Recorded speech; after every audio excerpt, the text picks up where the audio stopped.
Адай ел ішінде 5 сорбай, 4 төлеке деген атаулар бар. Ат айтып тұрғандай 4 төлеке, төлеке атамыздан туған 4 баласының есімдері кейінгі ұрпақтарына беріліп, ру болып қалыптасқан ауылдарды біріктіретін бірлестіктің атауы.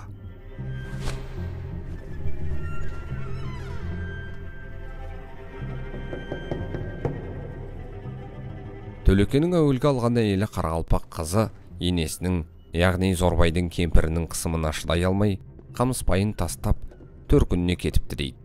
Шешесі кетіп қалған Қамыспай әкесінің қамқорлығында өсіп жатады. Адай ауылдарынан Хорезм ойындағы Бесқалаға базарлай барған керуеншілермен Қамыспайдың шешесі сол жақта кездесіп қалып, танып амандасқаннан кейін Төлеке ауылының қай қоныста отырғанын сұрап біліп алады. Жас қалған баласының жай-күйін сұрайды. Қалашылар елге қайтарда бауырдан өнген жалғызын сақынып, ана солардың керуеніне ілесіп жолға шығады. Ел шетіне жақындаған әйел ауылдың бағытын сілтеттіріп алып, қалашылардан бөлініп қалып қояды да, жаяулатып келе жатып, өрісте жылқышылармен бірге жүрген баласы Қамыспайға кездеседі. Айдалада табысқан екі мұңдық оңашада емін-еркін сағыныш қызығын басады. Қамыспай шешесіне ауыл жақын жерде, ауылға жүріп біраз демалғасын қайт деп қол қалайды. Қиналса да баласының бұл тілегін беруге келісе алмаған анасы: "Жоқ балам, менің мақсатым мүддем, арманым сені көзімнің тірісінде бір көру еді. Ол тілегім орындалды. Енді осы жерден ауылыма қайтамын. Мені қинама" дейді. Шешесін ауылға баруға көндіре алмаған Қамыспай қасындағы жылқышыларға: "Менің жүріс-тұрысымды әкеме айтпай қойыңдар. Мен анамды 3 күндік жерге дейін шығарып салып қайтып келем" деп тапсырып, өзі әкесінің жылқыларының ішінен қара жорға айғырдың үйірін алдына салып айдап, шешесінің мінген көлігін жетегіне алып, Хорезмнің ойына қарай жүріп кетеді. Жолда Хорезмге сапарға шығып бара жатқан қалашыларға кезігіп, оларға шешесін аман-есен еліне жеткізіп салуы тапсырып, алдындағы жылқыдан 2 байталды сол еңбектер үшін деп беріп, қалған жылқыны анасына сыйға тартып, 3 күннен кейін өзі ауылға қайтып келіпті. Ауылға келсе әкесі Төлеке бұны іздеп әбігер болып жатыр екен. "Уа балам, қайдан келдің?" деп сұраған әкесіне: "Қара жорға айғырдың үйірін қасқыр қуып кетіпті. Соны қарап таба алмай қайттым" деп жауап беріпті. Әкесіне амалсыздан өтірік айтқанымен, сонысына өзі іштей қиналып, сол уақытта Адай елінің Маңғыстаудағы ханы Тоқабай бір әліге барып, бар шындықты айтып, әкесімен татуластыруын өтініпті. Бір хан Төлекенің үйіне келіп, баласының өтініші бойынша болған жайды айтып, әкесімен баласын татуластырыпты дейді. Қамыспай 2 ел алған кісі екен. Бәйбішесінің Жамансары, Нияз, Өтеулі, Меңдібай, Қаражігіт, Нұрлы, Жұма, Әршек, екінші елінен Орақ, Теңізбай, Сырлыбай, барлығы 11 ұл балалы болыпты. Сол кезде Қамыспай 35-тердегі жігіт ағасы жасында екен. Еліне сыйлы, халқына беделді және қадірлі, аш-арықтарға қайырлы, қысылғандарға қол ұшын беретін сақи адам болған сыңайлы. Қамыспайдың екінші әйелі қолы ашық, қонақ күте білетін, абысын ажындар арасында сыйлы кісі болыпты. Есімі Күміс екен. Ел ақсақалдар оның жақсылығын дәріптеп, Күмісек келін деп атап кетіпті. Сол заманда Қамыспай ауылы қысы-жазы бірдей үстірт үстін қоныстаныпты. Бірде жазға салым уақытта Қамыспай жылқыларын аралап өрісте жүрсе, айдалыда жаяу келе жатқан бір жолаушыны көріп, атының басын бұрып келіп жолығыпты. Ол кісі: "Мен Маңғыстаудағы Қаратауда Қаруыл Күмбет деген жерді қоныстанған түрікмен бегімін. Атым Шахмерген. Бесқаладан келе жатып, жолдағы ел тежінің түйілінде атым ауырып өлді. Қайтадан кейін қайтпай, жолда бір өміру кездесерді ойлап, елге қарай жаяулатып келе жатқан бетім еді" депті. Қамыспай оны қонақ етіп, ауылына жүрерде: "Жаяулап жол азабын тартып келе жатыр екенсің. Бір күн дәмдеске 40 күн сәлем деген бар еді. Ер тұрманымен астыңа қажырлы ат мінгізейін деп отырмын. Кейін қайтарам деп әуре болмай-ақ қой. Анаңның ақ сүтіндей адал, ал құрметті мейманым, ауылыңа аман бар" деп жолға салыпты. Жылдар өте береді. Бір жылы үстіртте қоныс болмай, жер бедері қуаң тартады. Алды болса қыс, Қамыспай қайтерін білмей қысылады. Ақыры бір күні Өтеулі деген баласына: "Балам, бұдан 7 жыл бұрын мына Маңғыстаудағы бір түрікмен бегі жаяу қалғанда ат мінгізіп едім. Сол бекке барып, қыстап шығатын қоныс сұралық" деп қасына ертіп жолға шығыпты. Түркмен бегі Қамысбайды жылы қарсы алады, қонағасын беріп күтеді, ауылына қайтарда бұйымын сұрайды. Сонда Қамысбай: «Биыл отырған жеріміз мәзі болмай тұр, сізден биылша қыстап шығатын жер сұрай келіп отырмын», депті. Шахмерген ауылының ақсақалдарын үйіне жинап алып, оларға өзі айдалада аты өліп, елге жете алмай жаяу келе жатқанда Қамысбайдың өзіне істеген жақсылық шарапатын айтады. Ақсақалдарға сол жайды жеткізе отырып, келген қонағының бұйымында ескертеді. Ақсақалдар Қамысбайға жер бөліп беріп, көмектесуге келісім береді. Солармен ақылдасқаннан кейін бек Қамысбайға: «Мына Қаратаудың оңтүстік жағында Ақүйік деген жер бар, содан Абыққа дейінгі аралық сенің қонысың болады. Тек биылша қыстап шығам демей-ақ, еркін жайлап игілігіңе пайдалануға рұқсат», дейді. Сонымен Қаратауға көшіп келген Қамысбай ауылына бұл ара құтты қоныс болып, ұзақ жылдар бойына сол маңды қоныстанып отыра береді.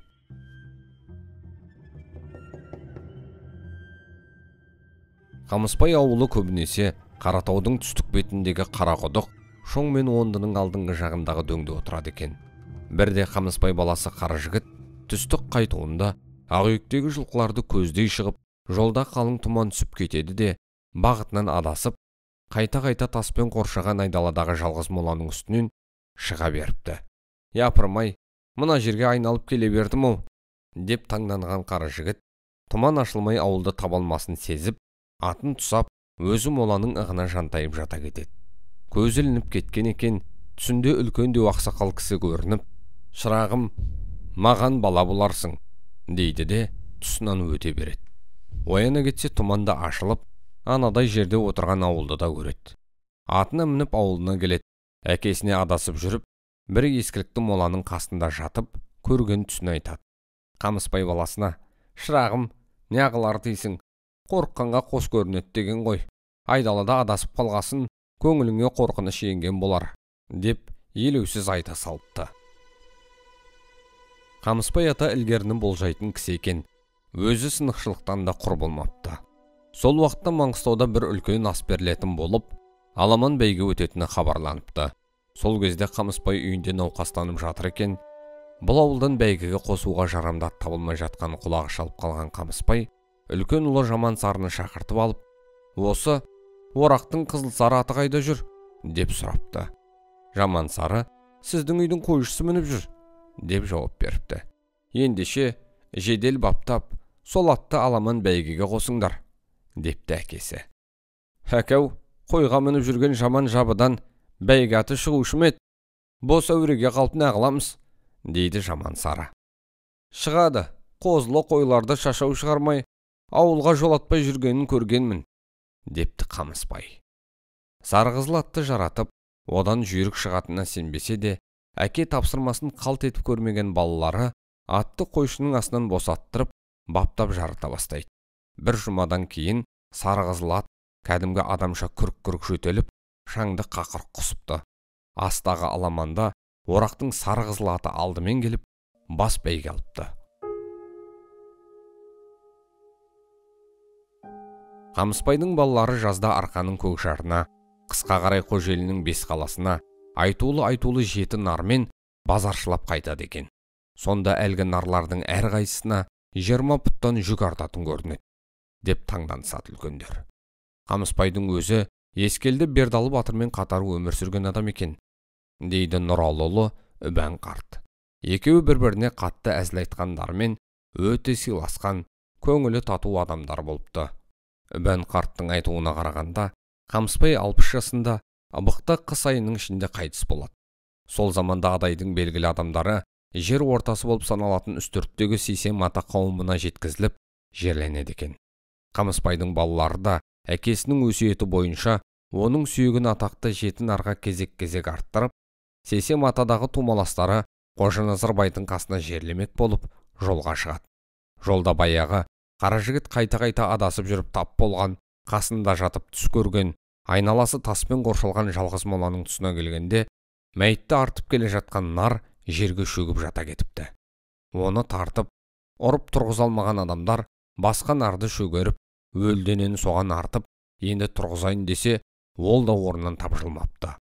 Ал мәйітті жерге түсірсе, босанған нар орнынан ұшып тұрады.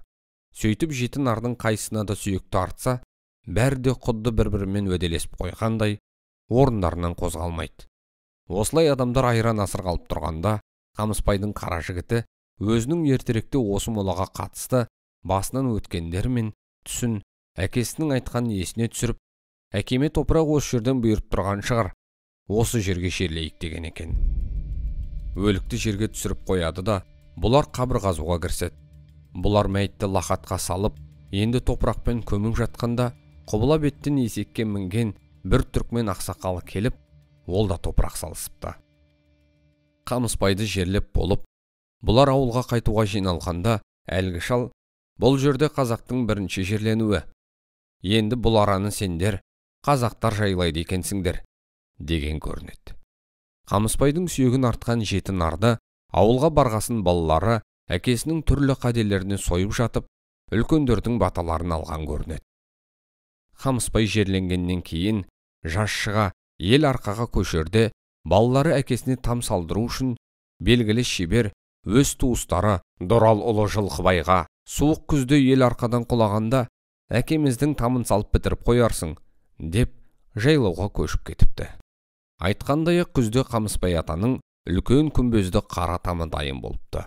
Кейінірек қайтыс болған әйелі Күмісекті де балалары шалының қатарына жерлеп, оған кереге там тұрғызыпты. Қамысбай атаның тамы Малбағар Меңдіғұловтың Батыс Қазақстанның архитектуралық ескерткіштері деген кітабына енген қазақ тарихи мәдени ескерткіштерінің бірегейі болып саналады. Жатқан жерің жарық, иманың жолдас болғай ата. Артта қалған ел, ұрпақтарың, ата айбыны мен ерліктерін мәңгі естен шығармайды.